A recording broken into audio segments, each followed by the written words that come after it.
안녕하세요. 안녕하세요. 꿈꾸는 자본가의 성장 읽기. 어제보다 더 나은 오늘, 오늘보다 더 멋진 내일을 꿈꿉니다. 네, 오늘은 나는 오늘도 경제적 자유를 꿈꾼다 라는 책을 가지고 함께 이야기를 나누는 세 번째 시간입니다. 네, 어제와 엊그저께 첫 번째와 두 번째 영상이 올라갔고요. 오늘은 세 번째 시간입니다.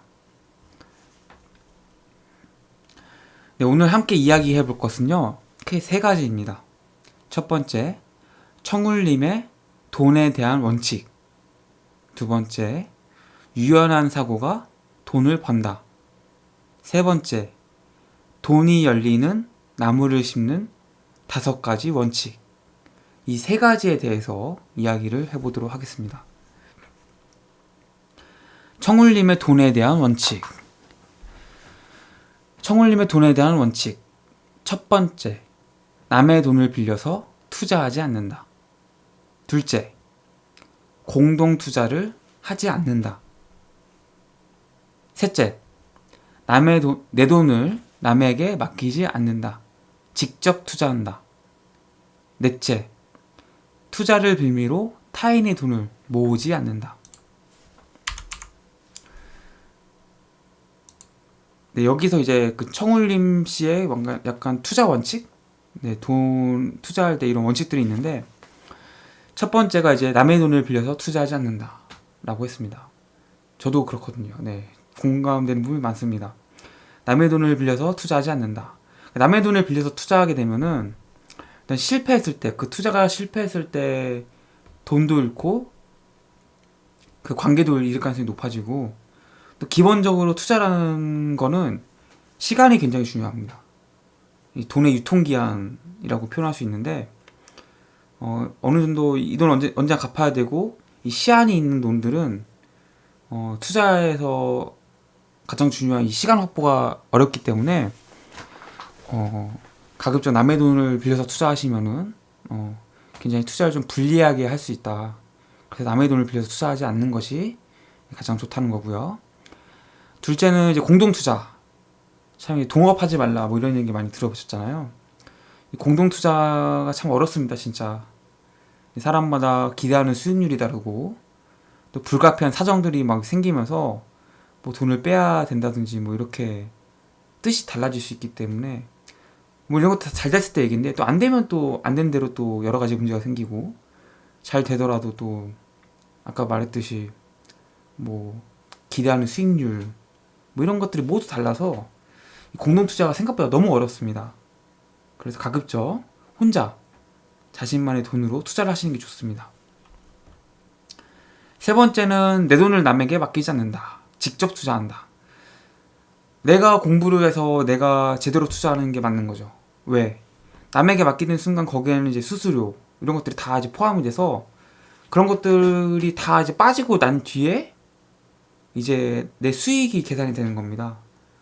내 돈을 남에게 맡기지 않는다는 것은 뭐 단순하게 내 돈을 뭐 친구에게 맡겨서, 투자를 잘하는 친구한테 맡겨서 뭐 이런 돈을 버는 방법 이런 것들을 이야기한 것뿐만 아니라, 우리가 금융 상품을 사는 거 뭐 이런 거 다 포함입니다. 이런 거 기본적으로 그런 걸 거치게 되면은 다 수수료가 나가고, 그만큼 내 이윤이 작아지는 거죠.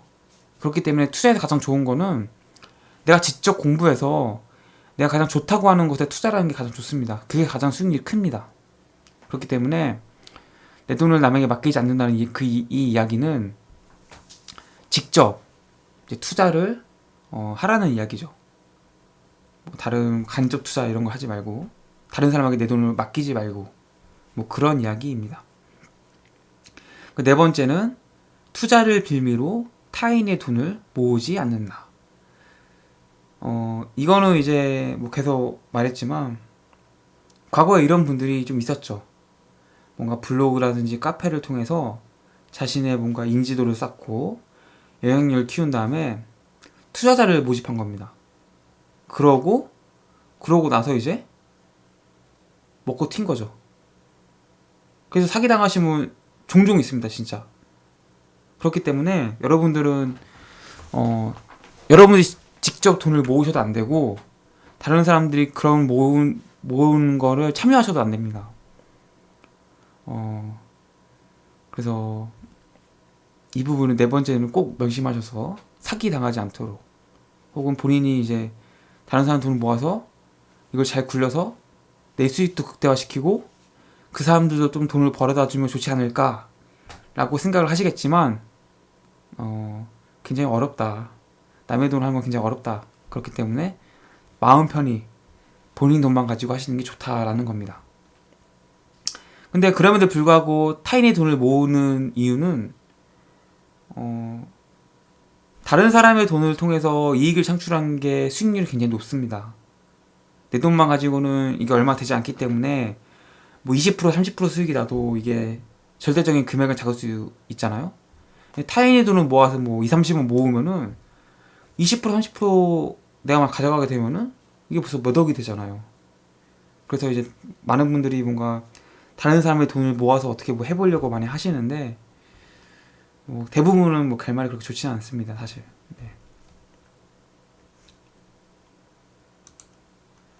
유연한 사고가 돈을 번다. 투자를 하면 할수록 돈이 돈을 버는 것이 아니라 유연한 생각이 돈을 버는 최고의 무기라는 것을 알게 된다. 돈이 부족할 때 나는 방에 앉아 마음을 비우고 생각을 한다. 그럼 어디선가 돈은 생겨난다. 그 일환으로 한때 나는 살고 싶은 집을 팔고 월세로 옮기면서 마련한 자금으로 투자를 하기도 하였는데 그때의 투자는 매우 성공적이어서 월세살이가 톡톡히 빛이 나기도 했다. 초보 시절 어느 부동산 사무실에 갔는데 소장님이 매우 유능해 보여서 수업료 10만 원을 내고 하루 종일 그 사무실에 앉아 있었던 적도 있다. 그날 하루 단돈 10만 원으로 얼마나 많은 것을 배웠는지 모른다.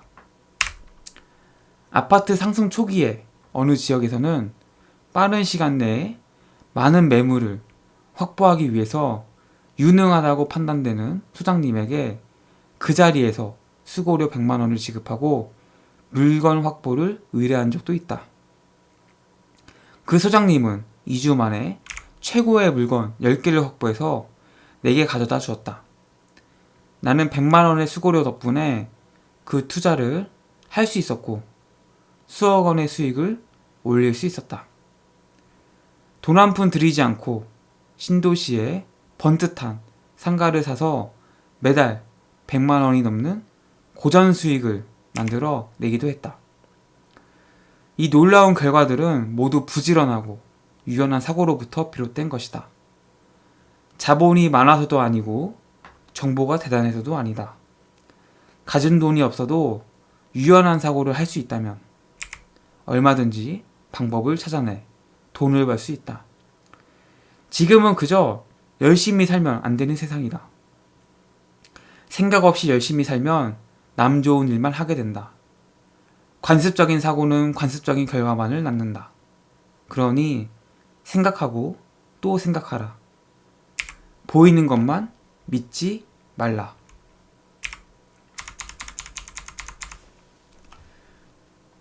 이제 이 청울림 씨가 가장 중요하게 생각하는, 돈을 버는데 가장 중요하게 생각하는 게 유연한 사고, 사고의 유연성입니다.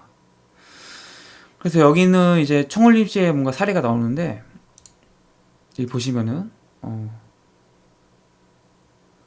자신의 집을 팔아가지고 그 종잣돈을 가지고 자신은 월세를 살고 투자를 이제 뭐 하시기도 했어요.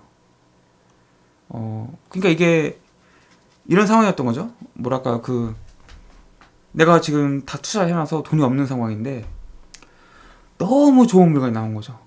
너무 좋은 물건. 이걸 진짜 놓치면은 안 될 것 같은 그런 물건이 나온 거예요. 그러니까 나 당장 돈은 없는데 어떡하지 생각을 하다 보니까 내가 지금 살고 있는 이 집을 팔고 나는 월세를 살고 그렇게 생긴 돈 가지고 그 물건을 사면 되겠구나 라는 생각이 든 거예요. 이 투자 물건에 대한 확신이 있었던 거죠. 이거는 무조건 돈을 벌 수밖에 없다 라는 이제 확신이 있었으니까 그런 이제 선택할 수 있었던 건데, 아무튼 그런 식으로 돈이 이제 생기더라는 겁니다. 이런 것들이 이제 사고의 유연성, 내 집은 절대 건들면 안 돼 이런 생각이 아니라, 이 돈 마련할 수 있는 방법을 계속 생각을 하다 보니까 이런 방법이 있지 라고 해서 이제 실천을 했다는 거죠. 사실 여기서 정말 대단한 거는, 저는 뭐 자신의 집을 팔아서 자신의 월세에 살고 그 투자를 한 것보다는 아내분을 설득한 게 정말 대단하다라는 생각이 듭니다. 근데 보통은 이런 경우에는 이제 아내분이 보통 반대가 엄청 심하거든요. 진짜 그 반대의 심함을 제가 잘 알고 있기 때문에 그 아내분을 설득한 게 정말 대단하다라는 생각을 해봅니다. 또 이분 같은 경우에는, 이 청울림 씨 같은 경우에는 초보 시절에 이제 어느 부동산 사무실에 가서 소장님과 좀 대화를 나눠보니까 이 소장님이 너무 이제 말씀도 잘하시고 아는 것도 많았던 거죠. 그래서 이분께 오늘 뭔가 좀 배워야겠다 라는 생각으로 그냥 10만 원을 주었다는 거죠. 그냥 그 사무실에 앉아만 있겠다, 이런 조건이었겠죠. 그래서 하루 종일 그 사무실에 앉아 있으면서 그 소장님과 대화를 하면서 여러 가지 많은 지식들을 배운 거죠. 뭐 이런 식으로 이제 하셨던 거예요. 또 아파트 값이 막 오르던 시기에 이제 어느 한 지역에 가서 그 부동산에 가가지고 100만 원을 먼저 줍니다. 그냥 좋은 물건, 금매물, 싼 물건 나오면 나에게 먼저 주십시오 라고 하고 100만 원 줘버린 거예요. 그냥 그 대가로. 그러니까 보세요, 부동산 소장 입장에서는, 중개사 입장에서는 돈을 받았잖아요. 그러니까 굳이 좋은 물건 있으면 다른 사람한테 줄 필요가 없죠. 이분께 연락해서 그 좋은 물건들을 소개할 수밖에 없게 만든 거예요. 사실 아파트 한 채 잘 사면은 최소 몇 천만 원에서 잘 되면 몇 억을 버는 거잖아요. 그것들을 다 100만 원으로 확보를 한 거죠. 다 굉장히 좋은 아이디어고 굉장히 바람직한 진짜 생각이죠, 진짜. 그래서 이분이 이렇게 좀 사고의 유연성 가지고 있어서 오늘날 경제적 자유를 이루신 게 아닌가 싶습니다. 그래서 이 놀라운 모든 것들이 뭔가 돈이 많아서, 자본이 충분해서 할 수 있었던 게 아니라 본인의 생각의 그런 유연성, 또 부지런한 행동, 이런 것들이 결국 돈을 벌어다 준 거다라는 말을 하고 있습니다. 그래서 돈이 없다고 아무것도 하지 않고 있으면 안 된다는 이야기죠. 돈이 없어도 얼마든지 좋은 투자 물건만 생기면 돈은 생기기 마련이고, 자신이 사고를 얼마나 유연하게 하느냐에 따라서 얼마든지 투자를 할 수 있다는 이야기입니다. 그래서 관습적인 사고는 관습적인 결과만을 낳는다라는 말을 하고 있습니다. 돈이 열리는 나무를 심는 5가지 원칙. 첫째, 무엇보다 나무를 심는 타이밍이 중요하다. 오랫동안 집값이 오르지 않았고 공급 부족이 누적되어 전세가율이 높은 시기가 가장 좋다. 즉, 계절적으로 봄이어야 한다.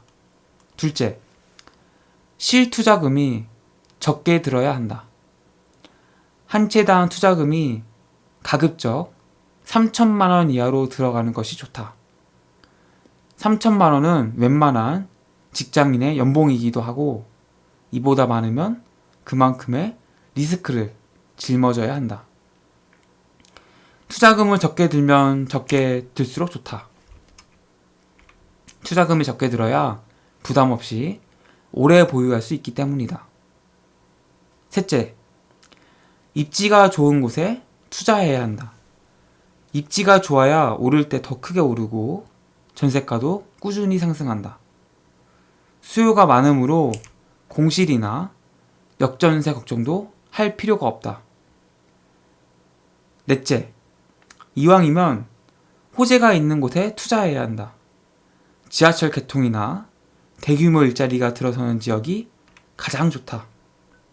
그런 곳은 비옥한 토양과도 같아 나무를 심어 놓으면 무서운 속도로 자란다. 다섯째, 관리가 편한 부동산으로 해야 한다. 이 투자의 핵심은 시간을 내 편으로 만들어야 하는 것인데 관리의 부담이 커서 중도에 나무를 베어버리면 안 될 일이다. 빌라보다는 아파트가 좋으며 관리에 부담이 되는 대형보다는 20평대 중소형 아파트가 제격이다. 네, 돈이 열리는 나무, 돈나무죠. 돈이 열리는 나무를 심는 5가지 원칙에 대해서 이야기를 하고 있습니다. 첫 번째는 나무를 심는 타이밍이 중요하다고 이야기하고 있습니다. 오랫동안 집값이 오르지 않았고 공급 부족이 누적되어 전세가율이 높은 시기가 가장 좋다라는 말을 하고 있습니다. 그래서 우리가 이제 뭐 봄에 씨를 뿌리고 가을에 추수를 하잖아요. 가을에 씨를 뿌리면 아무리 열심히 심어도 씨앗을 심어도 추수를 할 수가 없잖아요. 투자도 마찬가지라는 겁니다. 오랫동안 집값이 오르지 않았고 공급 부족이 누적되어 있는 이런 지역을 찾아서 투자를 하라는 이야기죠. 둘째, 실투자금이 적게 들어야 한다. 실투자금이 적게 들어야 한다. 이거는 이제 뭐 실투자금이 적게 들어야지 내가 이제 부담감이 줄어드는 것이 첫 번째 이유고, 두 번째는 실투자금이 적게 들면 적게 들수록 내 수익률이 극대화될 가능성이 굉장히 높습니다. 예를 들어서 똑같이 10억 원짜리 아파트를 하나는 실투자금이 1억이 들고 또 하나는 이제 뭐 2억이 든다고 해봅시다. 근데 뭐 1억이 실투자금이 든 아파트가 10억이었는데 그게 11억이 되고 2억이 실투자금이 들어간 아파트가 똑같이 또 1억이 올라서 11억이 되었다고 해봅시다. 그럼 똑같이 11억이 되었고 똑같이 1억을 수익을 본 것 같지만 수익률로 계산을 해보면은 1억을 투자해서 1억을 벌었으니까 100% 수익률이 난 거고요. 2억을 투자해서 1억을 번 아파트는 50%의 수익을 난 겁니다. 그래서 예를 들어서 2억을 투자해서 1억이 오르는 아파트를 사는 선택지와 1억을 투자해서 1억을 버는 아파트를 사는 선택지가 있다고 한다면은 당연히 1억을 벌어서 1억을 투자해서 1억을 벌 수 있는 아파트를 사야 되는 거죠. 왜? 그럼 두 채 살 수 있잖아요. 내가 두 채 사면 2억을 벌잖아요. 그러면 그렇기 때문에 이 실투자금이 적게 들어가는 거는 물론 내 부담의 정도 이것도 물론 있지만 이 레버리지, 이 수익률을 극대화시킬 수 있기 때문에 실투자금이 적게 드는 아파트가 굉장히 좋습니다. 세 번째는 입지가 좋은 곳에 투자해야 된다. 부동산은 사실 입지가 거의 전부라고 해도 과언이 아닐 정도로 입지가 중요하죠. 실제로 입지가 좋은 아파트들이 더 오르고요. 올라도 더 오르고 전세가도 꾸준히 상승을 합니다. 그렇기 때문에 입지가 좋은 아파트를 반드시 투자하시는 게 좋습니다. 네 번째는 이제 이왕이면 호재가 없는 것보다는 있는 곳이 좋다. 뭐 지하철 개통이나 대규모의 일자리 창출이 이루어지거나 이런 곳에 투자하는 것이 좋다라는 이야기죠. 일반적인 이야기입니다. 이 이야기는. 다섯 번째는 이제 관리가 편한 아파트. 이제 내가 손 쓸 게 많으면은 굉장히 스트레스가 심해집니다. 뭐 하나 해달라 이러면 정말 스트레스 심해서 투자를 즐길 수가 없게 됩니다. 그렇기 때문에 빌라보다는 아파트가 관리가 훨씬 편하고요. 대형 아파트보다는 중소형 아파트가 관리가 편하다라는 이야기입니다. 그래서 이 부분은 이제 관리가 편한 아파트를 해야 된다. 관리가 편한 부동산을 투자해야 된다. 그래야지 마음이 편하다라는 말을 하고 있습니다. 네, 나는 오늘도 경제적 자유를 꿈꾼다. 라는 책을 가지고 이야기를 나누는 세 번째 시간이었습니다. 첫 번째와 두 번째 영상들은 제 채널 성장 읽기에 오시면은 보실 수 있고요. 꿈꾸는 자문가의 성장 읽기는 경제적 자유, 자기계발, 성장에 대한 이야기를 계속 하고 있습니다. 365일 단 하루도 빠짐없이 새로운 영상이 올라가고 있고요. 날마다 여러분들의 경제적 자유를 위해서, 자기계발을 위해서 열심히 영상을 만들고 있습니다. 네, 어제보다 더 나은 오늘, 오늘보다 더 멋진 내일을 만들어 가시길 바라면서 저는 오늘 여기서 인사드리도록 하겠습니다. 여기까지 들어주셔서 고맙습니다. 안녕히 계세요.